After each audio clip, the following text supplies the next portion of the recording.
to another episode of Spotlight on CS Ops, where we have been meeting with folks that are in CS Ops and just uncovering their best practices and how they do with what they do.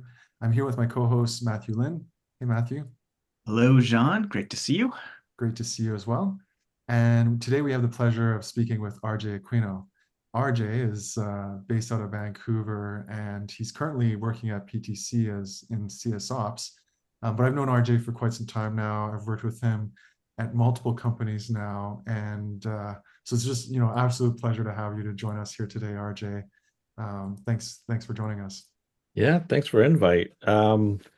It's I was going to say there's not enough CS Ops podcasts, so I'm glad you guys are doing this. It's That's been so super cool. fun so far. I think, so much of our motivation was like John and I will have cool conversations. We know there's a ton of people having similar conversations, and we were finally like, what if we just punched record on some of these and shared it? So that's sort of the origin story here. So we're thrilled to have you, RJ. Tell us about your origin story. Tell us about your origin story. How did you happen upon CS and CS Ops? Give us your background. All right. Well, where to start? I guess getting into customer success really, I feel like as I've shared this story before, a lot of people have very similar origin stories, is that at one point or another they were working um, with Salesforce or a Salesforce adjacent product. And that's where I was, is that I was working for a company that had a program that sat on Salesforce, and basically offered a customized, very niche, very customized overlay on Salesforce as it relates to using it, but for, I guess I could say this, for government purposes. And this is well before Salesforce, the way we know Salesforce now exists. So that this company existed to provide that service, and in many ways followed kind of the lead of Salesforce and how to do customer success. And it was this company became a partner of Salesforce, and really just continuing to sort of follow the industry leader and how to engage and manage with customers in sort of this new concept of customer success.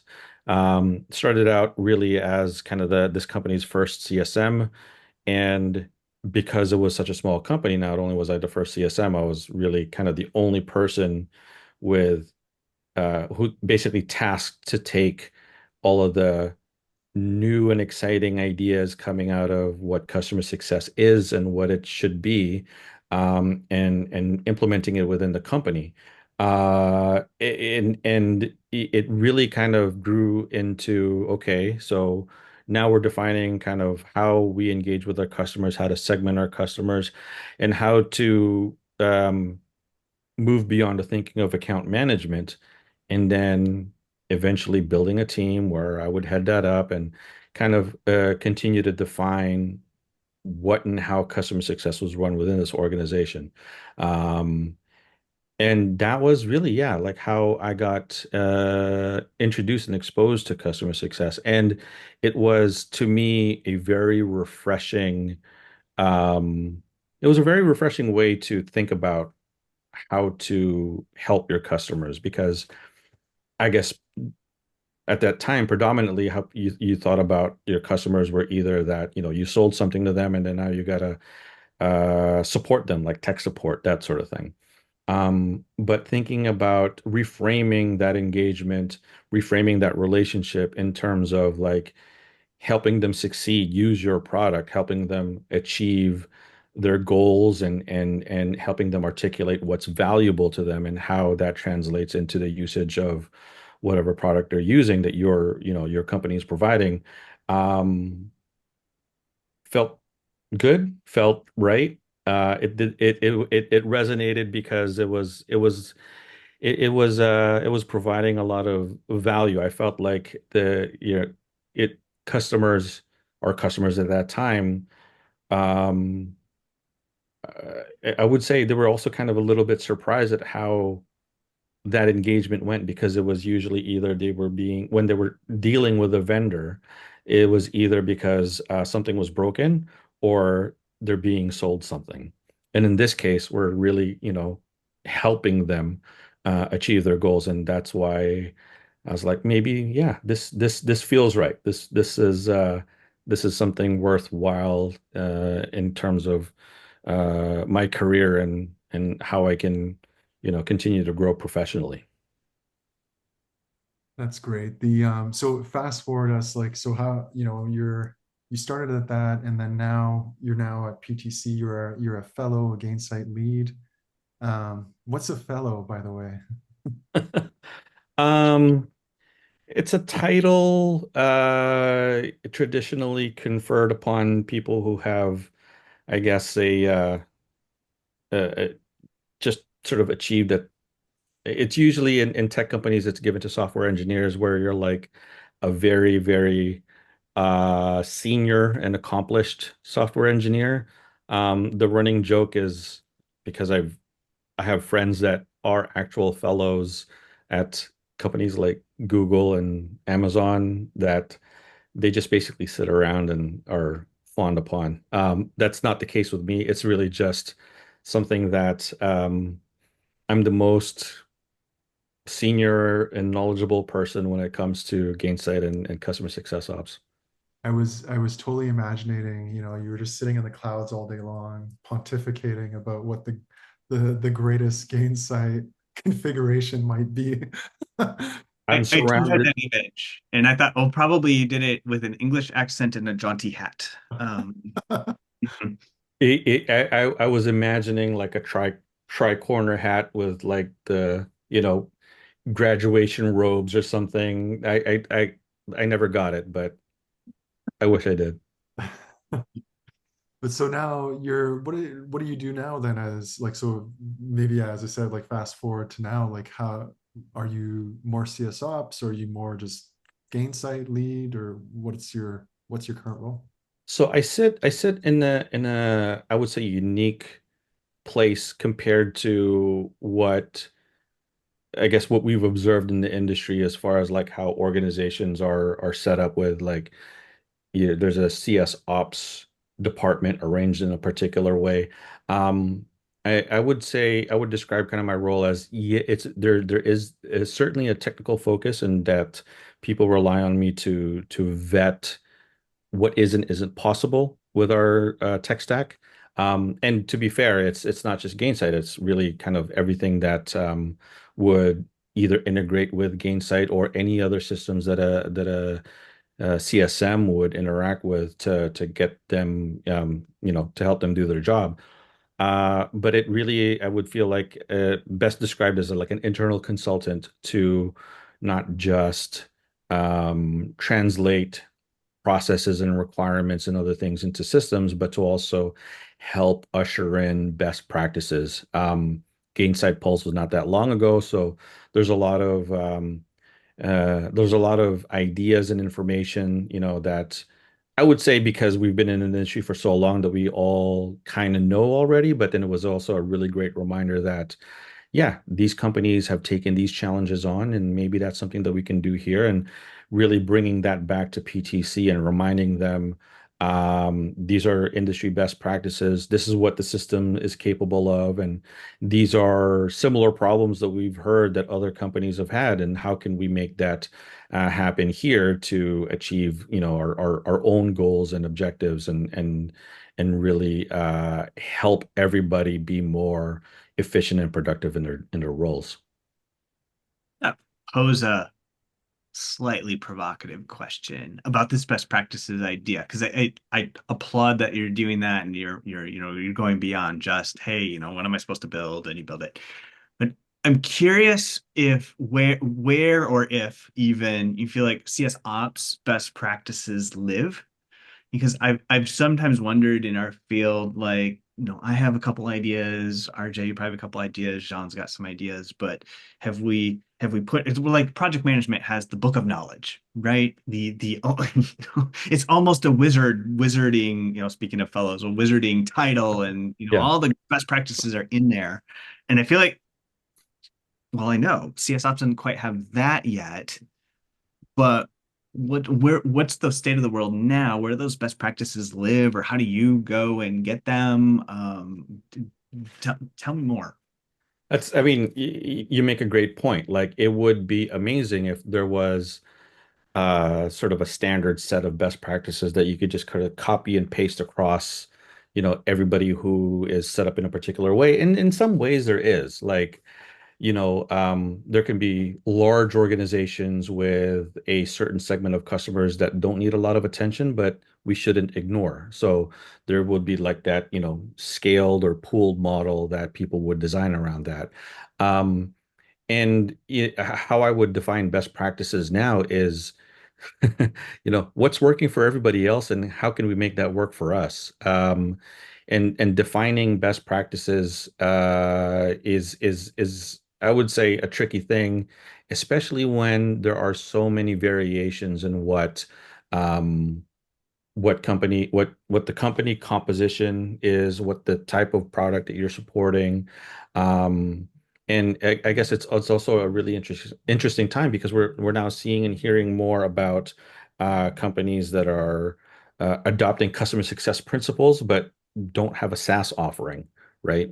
So how the fact that customer success is originated and widely practiced in companies that offer SaaS products, translating a lot of those things into non-SaaS offerings has proven to be its own challenge. So, um, I would say like that we can get there, and there's certainly a lot of thought leadership around, okay, how do we operationalize customer success? How do we define, articulate, and manage, value for the customer throughout their journey? And those standards are uh, have not only emerged but continue to evolve. But certainly, still a lot of room to grow when it comes to either I would say, gathering and standardizing, but really also thinking about like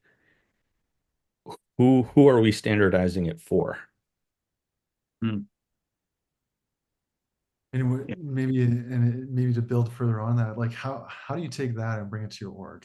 Like, you know, you go to these conferences, you're looking at these various resources to come up with or to find out these standards.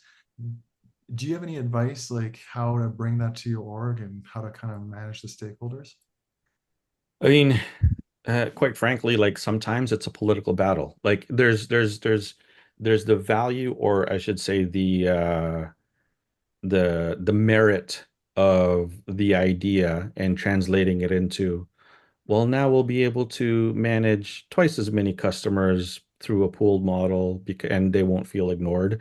Like, the numbers and figures kind of argument.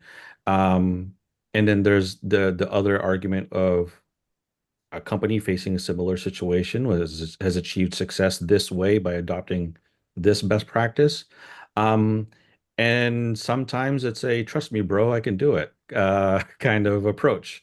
But in order to take that third approach, you have to also kind of create some credibility in the organization. And I think part of that is being able to connect the dots in terms of this is the idea and this is the outcome, and what happens in between to make it worth your while.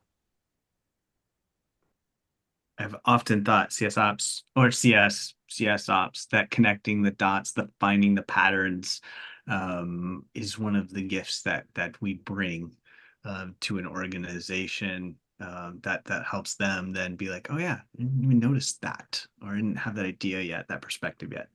Yeah, and in many ways, CS ops is CS for CS, right? It's like we're articulating the value of our ideas of the things that we're going to build in Gainsight and in other systems, and convincing our customer, which in this case is CS, why it's worth their while to undertake that effort. 100%. I've often thought that. So I'm glad to hear you say it too, RJ. It's like, yeah, we're tell us your goals, tell us the outcomes, tell us where you're headed. and we will advise systems, strategy, process, data to get you there. You may or may not take our advice or our input, but we'll lay down what we think is the path to get there, and we'll even walk you down that path.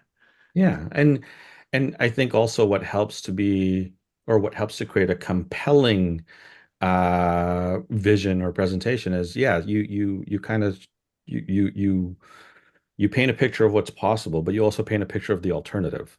Um, Mm. sometimes, the I mean, I don't want to call them scare tactics, but there are consequences to, leaving opportunities, on the table. There are going to be things that happen or don't happen because, we didn't dare to try something that has been demonstrated to work for others.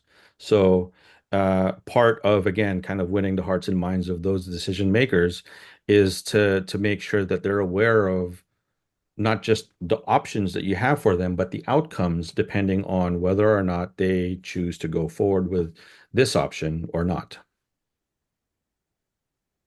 And you just mentioned like, winning the hearts and minds. Like you work for a large company, there's quite a few people, you sit between, technology and the CS. Like, you mentioned like we're CS for the CSM. In your world, like you don't necessarily just have, one person to talk to. I assume you have, dozens and dozens upon dozens. Give us do you have any tips around how to manage, working through like, campaigning for ideas or campaigning for kind of strategies that you think would benefit the company? And as you said, like, maybe there's some negatives if you don't do it. Do you have anything that has worked really well for you? Yeah, I'll say that I always try to identify what motivates people to do what they do.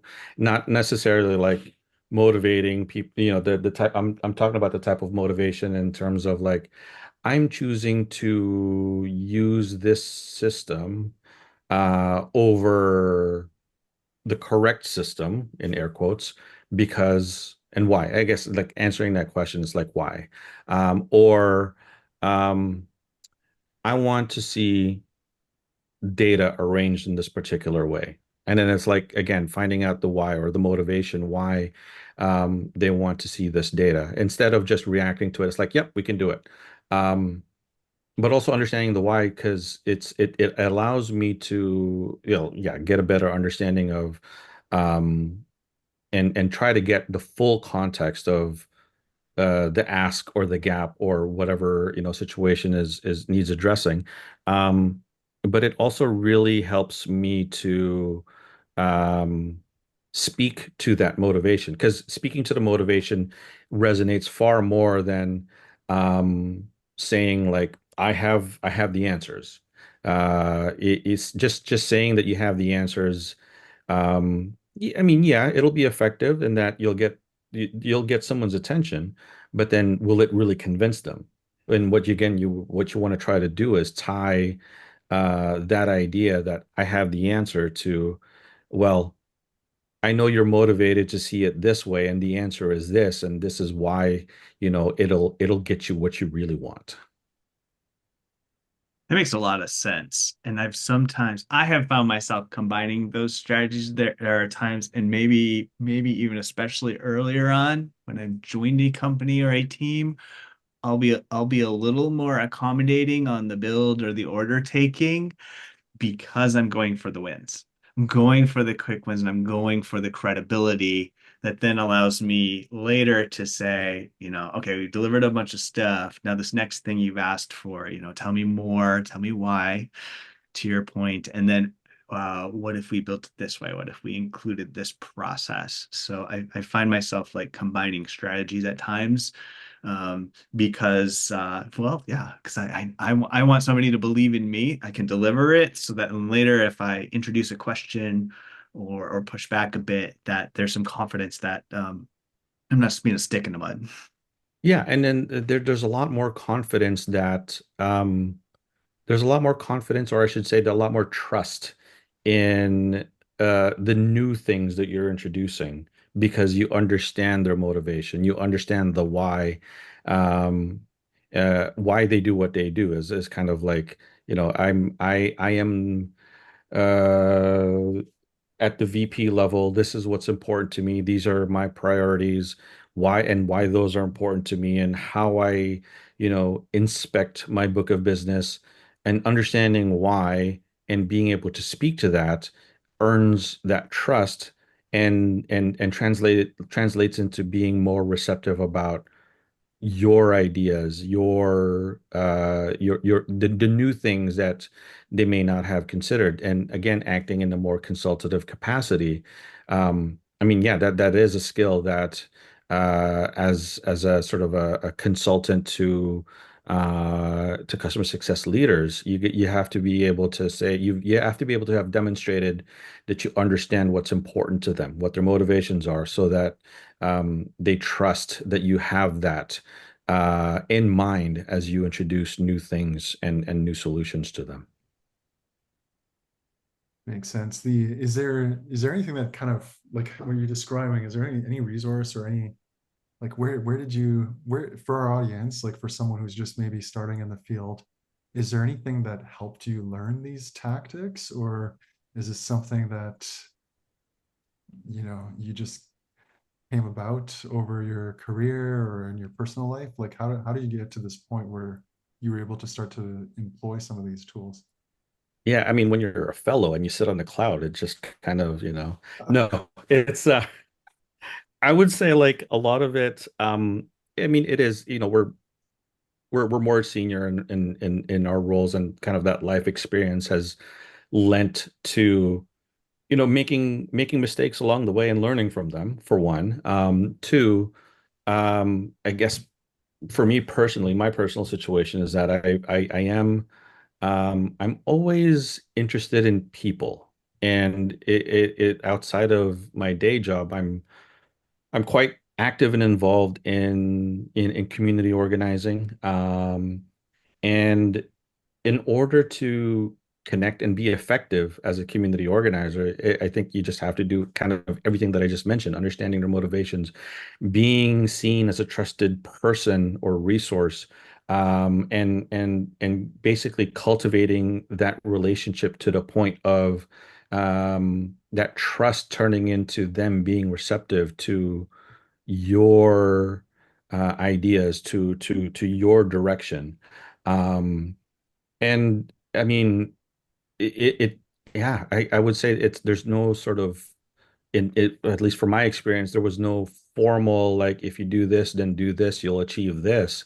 It really was kind of a winding road around, well, one, discovering what my values are. And, in the course of discovering that, I found that I valued in my professional life dealing with people this way, like customer success. I mean, to contrast that, like, there are professionals that value sort of sales positions, and like, it's a different skill set, it's a different profession, but they end up being successful in it because that's where they find their values align, and they're really driven to succeed, from a sales perspective.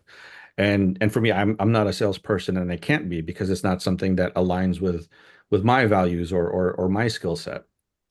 Um, and that winding road, it has always kind of like, I guess, pay attention to that winding road, and like what the consistent things are. It's like I've paid attention to the fact that um people respond positively when I'm genuinely interested in them. Like, I'm interested in what's motivating you. I'm interested in what you would consider success.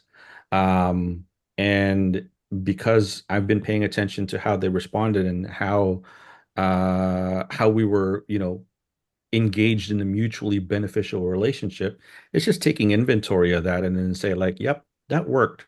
Uh, can it work again in this new relationship, in this new job, in this new position? Let me try that again.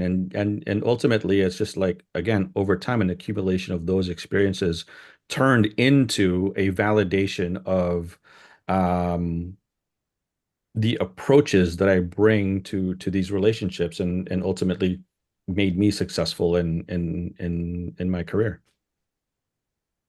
That's cool. I didn't think you mentioned there like you're heavily involved in community development. You probably glossed over that a little bit because it's kind of an understatement. I've known you for, I was looking back, I think I miscounted, but almost a decade actually. And Yeah. you were been heavily involved in the Filipino community in Vancouver, like one of the big leaders there.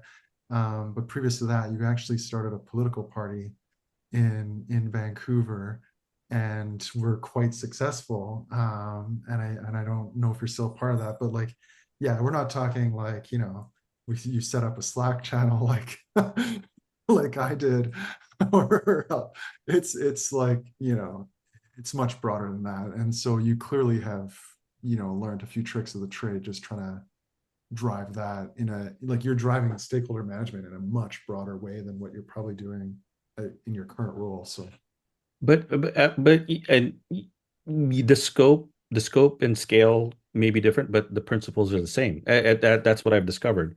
Um, it's I would say I've developed the comfort level to engage in in those areas at a bigger scope, at a bigger scale, a wider scope and a bigger scale in and um it is I would say daunting, especially if it's you're doing something for the first time. But I've found that even though I may be doing something for the first time, that the successes, again, taking inventory even of like the small things. So yeah, it may be that I'm organizing a meetup of customer success professionals, or I'm organizing a meetup of photographers. I've recently picked back up my my photography hobby. Um, the same basic principles apply in terms of how to cultivate relationships with, with human beings who want to engage with you in good faith. And I mean, at the end of the day, like we meet very few bad faith actors in kind of, our day-to-day lives that kind of one of the basic principles that I carry with me is that people are basically good until they prove otherwise. And that's rang true, and kind of taking that and then approaching those interactions in good faith, and then again being genuinely interested in people. And I don't even want to like limit that as sounding like that it's a skill to develop. I think it's a mindset and mentality that if you, I know there's a lot of talk about like a growth mentality. What is a growth mentality? Part of it is really being, I feel like what's helped me grow, I should say, is being genuinely interested in what motivates people and how that translates into this career. Um, Again, it's like the skills earned on how to design a program, how to, you know, create a CS play, how to build automation rules and gainsight. That's book learning. That's stuff that you could learn. But in order to make that stuff work or get people to trust you to actually build those things for them, it all starts at being able to earn their trust and being able to uh, demonstrate that you understand what makes them tick. mhm. Well, I absolutely love the alignment between like your external world, your internal world. I mean, you heard it first here to the audience that like get some hobbies because what you learn outside is very applicable or can often be very applicable to your current work. And so many people have talked about like that they're from different spaces, right? Like nobody grew up in CS ops. We all grew up somewhere else and then came to CS ops for the most part with very different skills. And continuing on that journey, I think like expanding your skill set, expanding your experiences, getting hobbies, getting out there, like helps us become better practitioners in what we do. So that's super cool to hear. um as we wind down here, any last thoughts around what maybe the future holds for CS ops, and what you would predict uh for the upcoming future in this field? Gosh, I'm thinking about that question earlier about like, there's a project management handbook. There should be a CS ops handbook. And I actually I believe that it, it's a nascent kind of practice. Um, and as it evolves, anyone in the space or is thinking about getting into the space has a tremendous opportunity to contribute to those standards.